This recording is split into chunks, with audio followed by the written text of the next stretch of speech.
Revenge with Karen. I knew something was off the day the intern asked if Maya was still working here or just squatting for fun.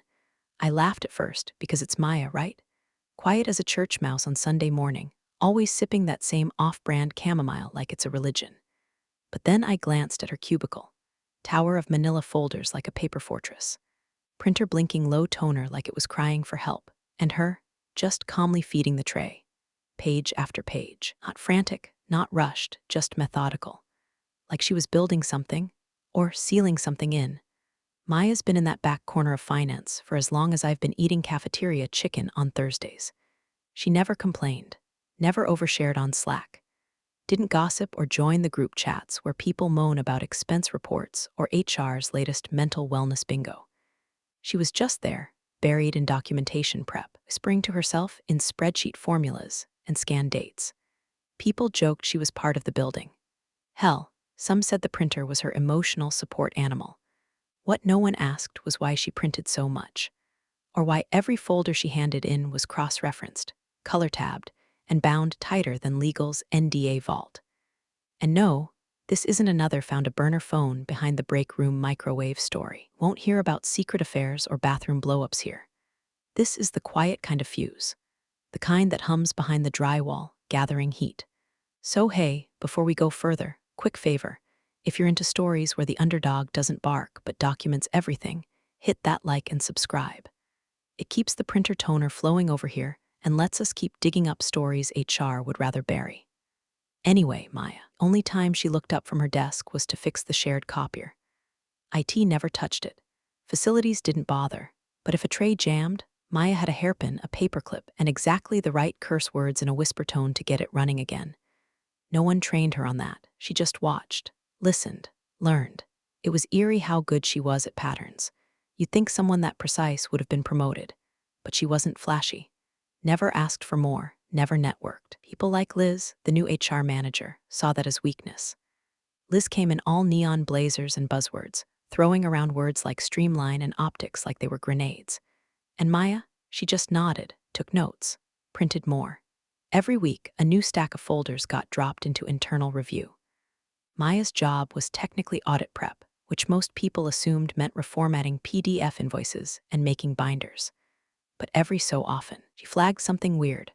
A travel expense from Miami that matched a vendor payment in Montreal. A bonus structure with no signature trail. A stock grant for a consultant who didn't exist. And every time her notes were clear, possible duplication, recommend further review. Thing is, no one ever reviewed, they filed it away. She didn't argue, just printed 2 copies, one for compliance, one for her personal binder. It was her routine. Come in before sunrise, leave after everyone else. Double print, double check, drink that weird tea that smelled like wet hay. She wasn't hiding. She was waiting. And nobody, not HR, not legal, not even the CFO, thought to ask why Maya had higher security clearance than half the executive assistants, or why the printer logs showed consistent midnight activity tied to her login, or why one drawer of her desk had a fireproof lock on it. It was just Maya. Reliable, visible Maya. Until Liz decided to count printer paper. And then the entire office learned the hard way that Maya didn't just print receipts, she delivered them. You've printed 847 pages this month, Maya. That's not just excessive, that's theft. The room went dead quiet. You could hear someone stop chewing a carrot stick across the conference table. Liz, the freshly hired HR manager with the voice of a self-help podcast and the grace of a guillotine, standing at the head of the room, her slides behind her frozen mid-transition. She had that look, the HR gotcha face. Eyebrows arched like twin daggers, voice syrupy but venomous, like she was reading a eulogy she wrote herself. This is a compliance meeting, she added, as if anyone had forgotten why we were all crammed together at 9:15 a.m. with stale muffins and mandatory attendance. And that includes responsible resource use. Maya didn't flinch, didn't blink. She just sat with her hands folded neatly on top of a blue audit ledger, legs crossed at the ankle like she was waiting for a bus, not an ambush. Liz, of course, took the silence as guilt. You were flagged by its supply tracking system, Liz continued, tapping her tablet like it was a weapon. No other employee even crossed 120. But you, 847. That's almost a ream and a half in 2 weeks. Few chuckles rippled down the back row. You know the kind. The hyena laughs from the people who stay out of HR's line of fire by laughing at whoever's burning. Maya's response came slow, soft, like she'd measured it for temperature. Did you check what I printed? The question landed wrong on Liz. You could see it. She expected denial. Tears, maybe, at least an apology. Instead, she got curiosity. Liz narrowed her eyes, recalibrating like a thermostat in a freezer. This isn't about content, Maya, she snapped. It's about misuse of company resources. Maya didn't respond, just stared at her with the patience of someone watching an oil fire inch toward a fireworks factory. To her left, one of the newer accounting guys shifted uncomfortably. You could tell he wanted to say something, probably about how Maya handles all the pre-audit binders, or does half the internal compliance prep no one else touches. One look from Liz's direction, and he clammed up like a bad witness. Effective immediately, Liz declared, with the finality of a game show buzzer, "We are putting a hold on your print access pending further review. I expect an explanation on my desk by end of day." Still no reaction from Maya, just a polite smile that almost seemed pitying. She stood up slowly, gathered her notebook, slid her badge into her front coat pocket with quiet precision.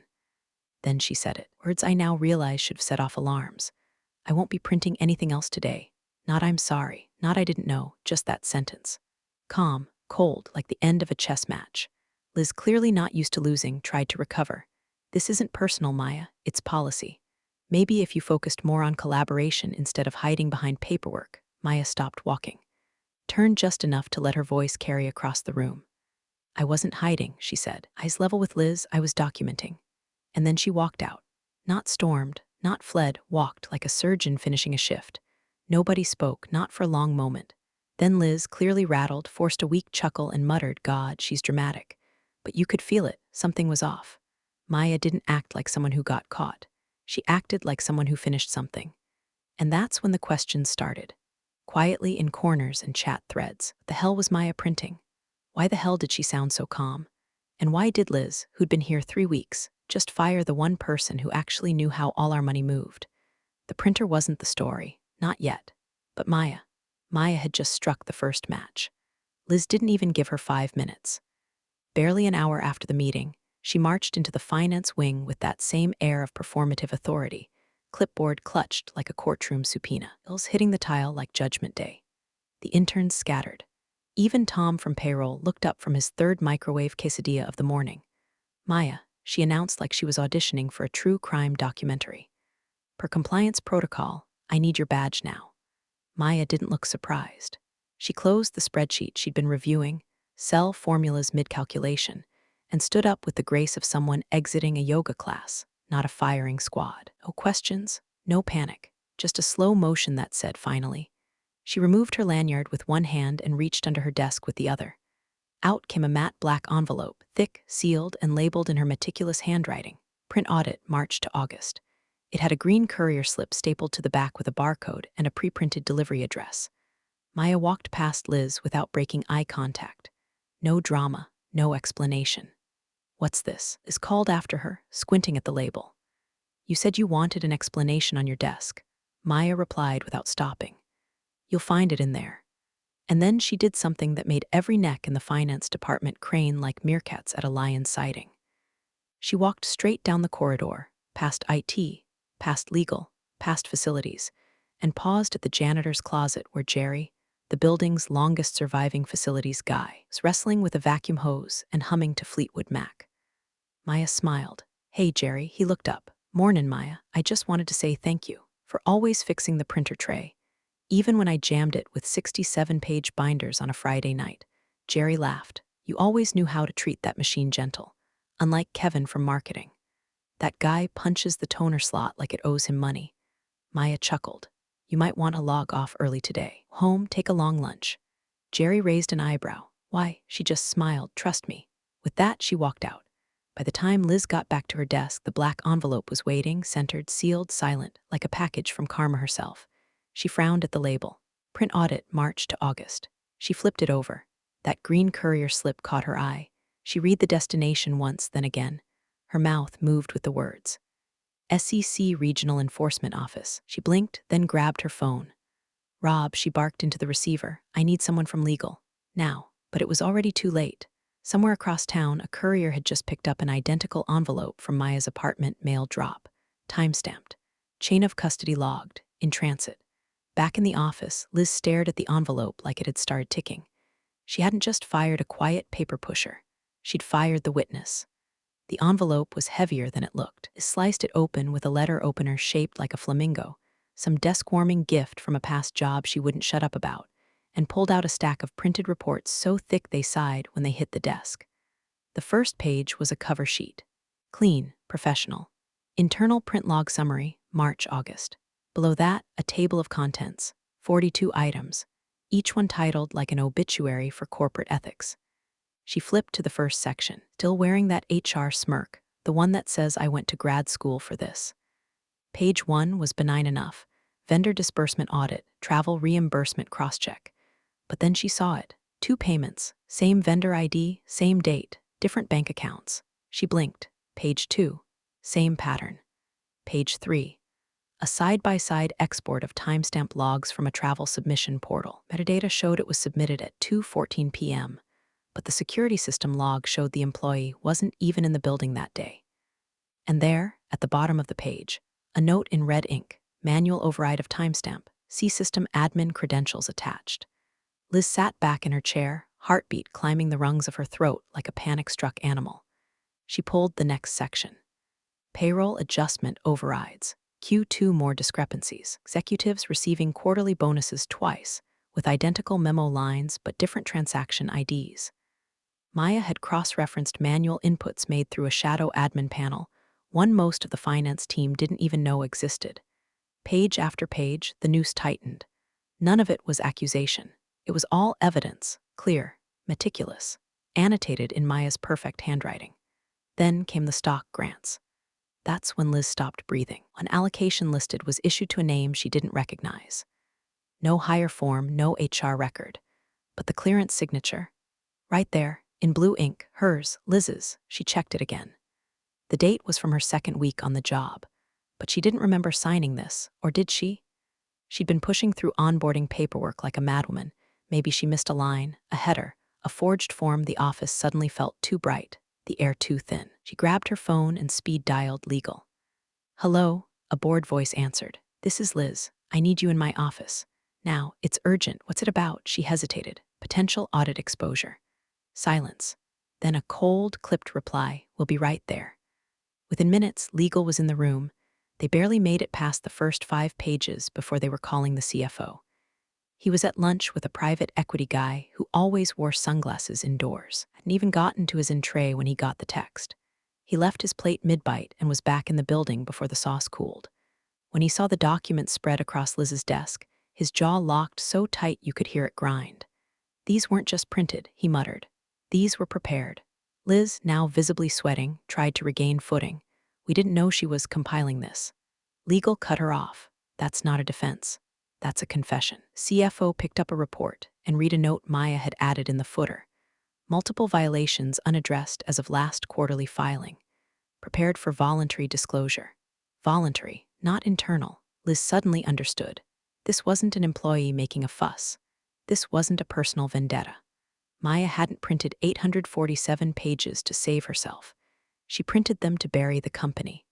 And no one, not Liz, not legal, not the guy with private stock options built on falsified numbers, had seen it coming. Because they thought she was invisible. Turns out, Maya didn't need to be seen. She just needed them to read. The IT guy, Raphael, looked like he wanted to melt into his rolling chair and disappear entirely. He'd been summoned to the 11th floor, which was already bad news, but now he was stuck in a room with 3 legal vultures, the CFO and Liz, all staring at him like he'd personally installed the bomb. She used her login credentials to export financial data every night. The lead attorney asked, voice clipped, eyes hard. Yeah, Raphael said, tugging at his collar.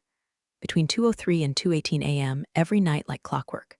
Print queue synced, export logs. She had batch scripts set up. Nothing sketchy, nothing we were alerted to anyway. Liz leaned forward, arms folded tight. Why didn't anyone flag it? Because she had elevated clearance, Raphael said flatly. Her access level was higher than most of legal's, and definitely higher than mine. There was a beat of silence. Who gave her that clearance? The CFO asked. Raphael tapped on his tablet and flipped it around. Signed by your office. 8 months ago. Digital signature from the CEO. That dropped like a cinder block. Show me, legal demanded. Raphael pulled up the system logs and zoomed in on the signature trail. There it was, clear as daylight, authorization approval. Maya Rivera, Tier 3 audit clearance. Approved by CEO. She didn't hack anything, Raphael added, his voice quiet. She was working within her role. But she's just a junior analyst, Liz spat, voice cracking. Why would she need that level of access? Across the room, the junior legal intern, Columbia law overachiever they'd only let in meetings to take notes, spoke for the first time. She's listed in the org chart under pre-audit and risk certification. That's a named designation. Which means what? The CFO snapped. The intern hesitated. It means she's technically a disclosure officer, authorized to collect and report high-risk financial anomalies for regulatory compliance. Liz blinked. She's what? The intern cleared her throat. Had a legal obligation to document and report anything that could compromise investor integrity. If she believed there were unresolved financial irregularities, she was empowered, no, required, to escalate. That's when the room changed. It wasn't just panic now, it was realization. A slow, skin-crawling awareness that Maya wasn't some rogue printer addict. She wasn't disgruntled. She wasn't overstepping. She was following protocol. She'd been doing it right under their noses. Every late-night export, every tabbed binder, every copy of every memo, it was all by the book, a book no one else had bothered to read. Suddenly, Liz's whole face deflated. Her voice dropped. We fired a federal disclosure officer. No one answered. Raphael, still holding his tablet like it was radioactive, glanced at his screen and frowned. You guys might want to see this. Turned the display to show an incoming email. Sender, SEC Gov subject line, voluntary disclosure submission Maya Rivera. He tapped it open. Thank you for your thorough submission. We've received the complete documentation packet, including digital audit logs, timestamped reports, and annotated discrepancies. We'll be following up this afternoon with a preliminary questionnaire. Regards, Special Agent Connors, SEC Regional Enforcement. No one moved. One breathed. The CFO rubbed his temples like he could massage away a coming lawsuit. Liz looked like she was about to be sick. She was preparing for something, the intern whispered. We just didn't know what. But Maya had known. For months. While they were gossiping about her printer habits, while Liz was redecorating her office and laying off support staff, while the CFO was backdating performance bonuses for his cronies, Maya had been quietly documenting the rot, not leaking it, not blackmailing, just preparing, like a storm cellar before a tornado. Now the sirens were wailing, and the only person who knew where the emergency exits were was gone. By mid-afternoon, the office air had shifted, not like a storm rolling in, more like oxygen thinning at altitude. Phones rang longer before being answered. Lunch orders were left to sweat on reception desks. Slack channels once clogged with memes and meeting reschedules had gone ghost quiet, except for the DMs. Did you hear about Maya? She was fired? Why? I heard she's a whistleblower. Wait, like federal?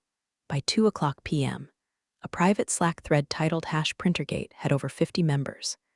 Someone posted a screenshot of the sex confirmation email, redacted poorly enough that Connors and SEC Gov were still clearly visible. Another posted an old message Maya had sent last quarter asking why certain restricted stock grants weren't logged in the internal ledger. No one had responded at the time. Now it looked like a flashing neon warning. The CFO's assistant, Carla, who usually ran on triple-shot espresso and spite, suddenly vanished.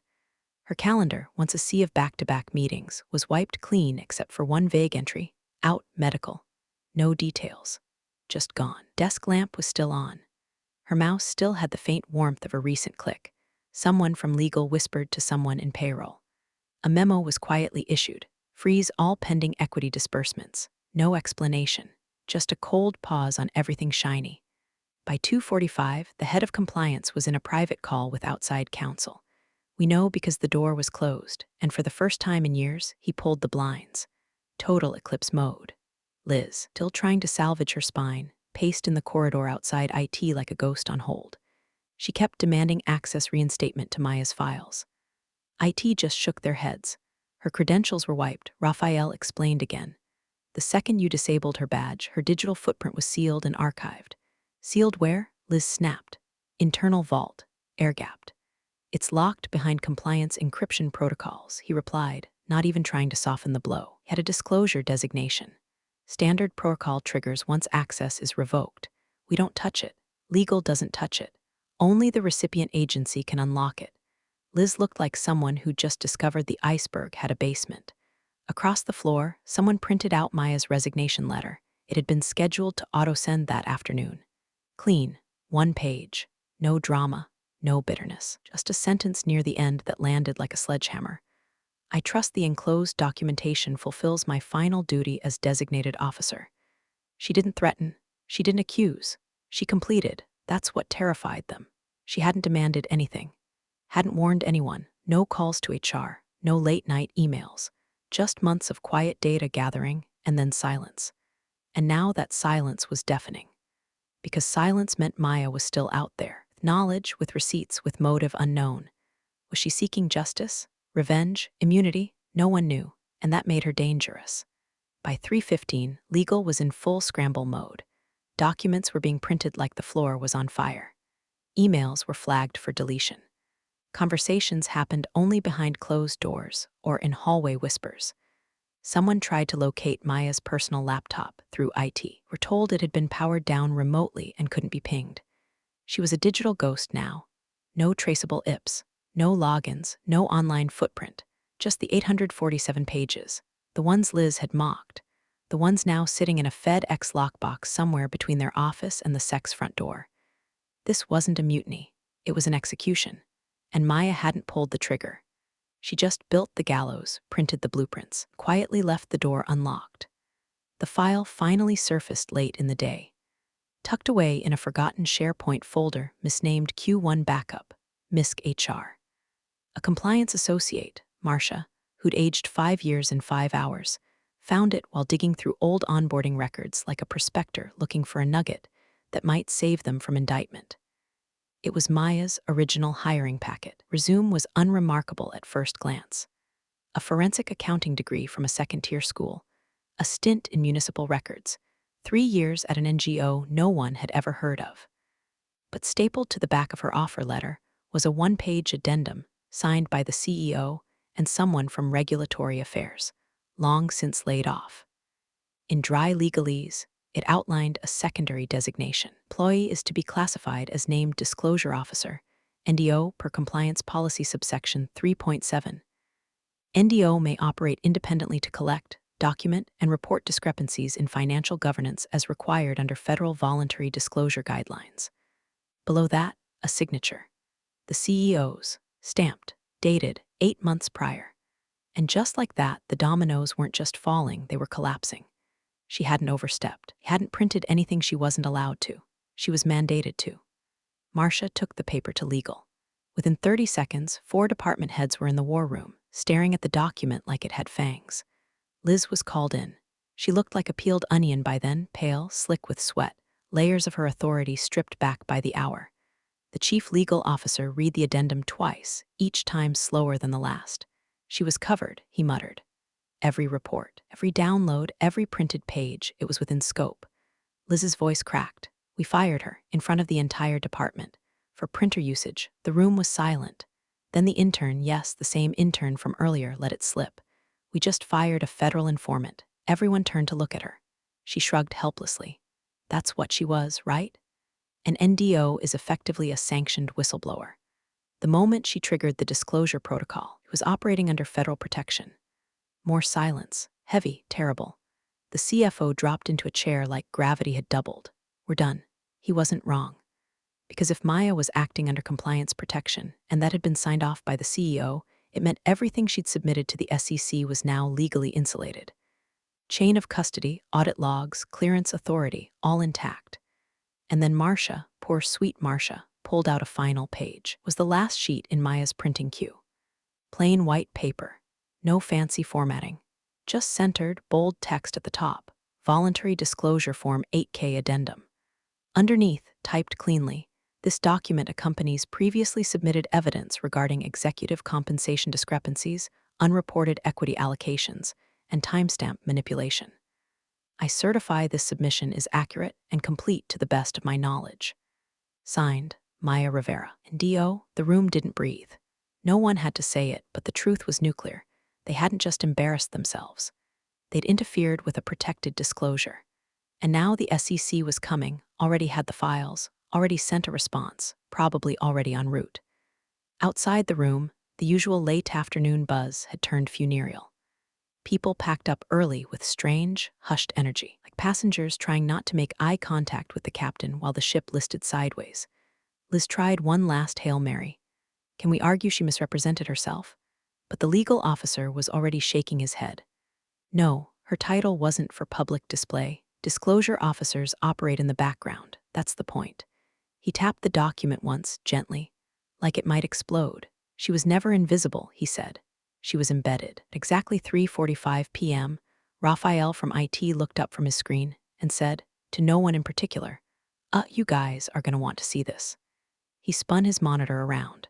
An internal alert had just pinged every department lead with the subject line. SEC unannounced audit. On-site review to begin 6:00 p.m. Below it, a single sentence. Per submission received under disclosure code 77C8K, our office will be conducting an immediate site review of financial records, data infrastructure, and compliance logs. Please make accommodations accordingly. Within 60 seconds, legal's hallway became a freeway. Doors opened and slammed. Whiteboards were erased like crime scenes being wiped. Someone in finance threw their lunch in the trash, still wrapped. The printer jammed. No one fixed it. Liz, still seated in the HR pod like the walls might protect her, refreshed her Slack. Nothing. She blinked, refreshed again. Still nothing. Her direct messages gone. Her access to #HRadmin, #benefits comms, and #onboarding Slackbot revoked. She stood up, walked to her laptop, and tried to log into the admin dashboard. Access denied. Then her phone buzzed. One notification, your Slack workspace permissions have been modified. She stared at it, numb. As if someone had reached into her purse, removed her ID, handed her back a blank card. At 4:02 p.m., the CEO issued a company-wide statement.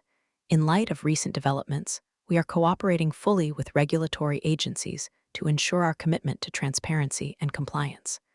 We are taking these matters seriously, and thank you for your professionalism during this process. There was no mention of Maya, no mention of the documents, just developments. This was a weather report and not a corporate implosion. Meanwhile, across town, in a federal building with no name on the door, Maya sat in a neutral-toned conference room, face calm, posture perfect. The walls were off-white, the clock made no sound, and her tea sat untouched beside a brown leather folder. An SEC agent entered, mid-40s, dark tie, no smile. He slid into the seat across from her and placed her printed packet on the table. Miss Rivera. She nodded. Thank you for coming in person. Most submissions don't. She offered a small, professional smile, then reached into her bag and slid her old company badge across the table. Thought you might need that, she said. The agent raised an eyebrow. Still functional, until they revoke it. Probably won't realize for another hour or so. He tapped the badge, then set it aside. Would you be willing to walk us through the primary files? Maya leaned forward and opened her folder. Color-coded, sequential. She didn't look smug, didn't gloat. She simply did what she'd always done, methodically, quietly, and with complete precision. Of course, she said. I kept notes on internal authorization, cross-checked the timestamp manipulations, and included original PDFs for verification. The payroll data is in Appendix B. Cross-reference those with the vendor account summary and the equity allocations file. You'll see the discrepancies. The agent nodded, flipping to the page. And for the first time since she walked out of that building, Meyer exhaled. She didn't want a parade. She didn't want a headline. She wanted integrity, the kind no one noticed until it was too late to fake. Back at the office, people whispered her name like it was a ghost. Where was she? Why hadn't she spoken? Would she come back? But Maya wasn't planning a return. She was already where she needed to be, not in vengeance, not in rage, just in the one place where the truth still had jurisdiction. And she was ready to testify. 6:12 p.m.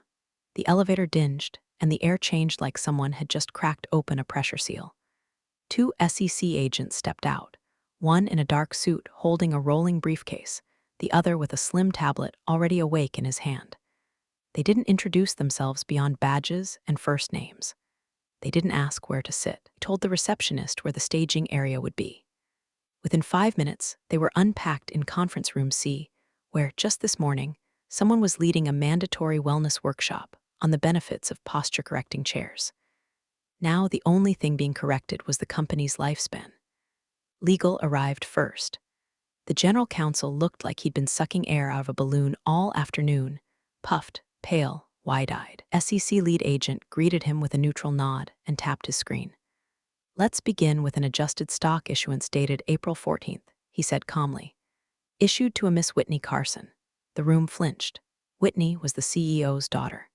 Nominally, a strategic consultant who showed up once every fiscal quarter in a trench coat and left behind pastel post-its with vague motivational quotes on them. Her equity deal had been fast-tracked, hush-hush, outside of standard protocol.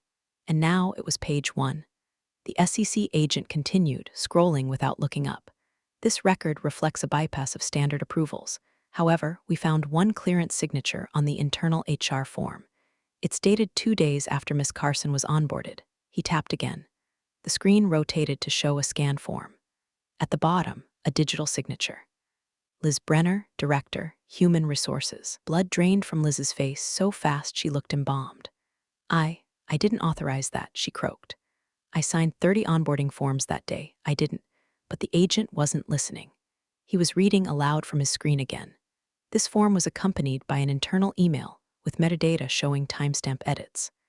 That trail was cross-referenced with an employee activity log compiled by your former disclosure officer, Maya Rivera. Legal tried to interrupt. Agent kept reading. According to the audit trail, Miss Rivera submitted her resignation letter 2 days before your HR department terminated her. He paused, and this time he did look up. Care to explain that timing? No one answered. He slid a USB across the table. Included in her resignation packet was a complete print history, page by page. We've verified its accuracy. The lawyer picked it up with tweezers in his brain. Document on screen flicked over to the footer of the file. A final note. You asked about the 847 pages. I gave you exactly what you needed. The room froze, not with panic, but with understanding.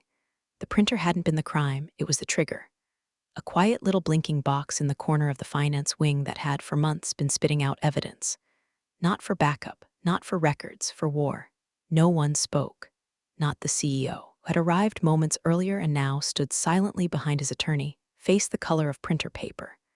Not Liz, who stared at her name under Whitney Carson's signature like it might vanish if she blinked hard enough. Not Legal, who had run out of spin.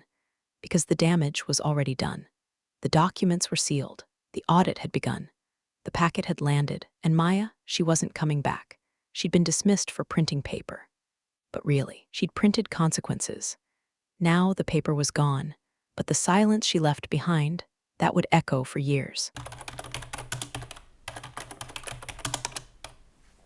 Appreciate you sticking around, you wise old rebels. Smash that subscribe button, or this fossil might just cause another epic fiasco.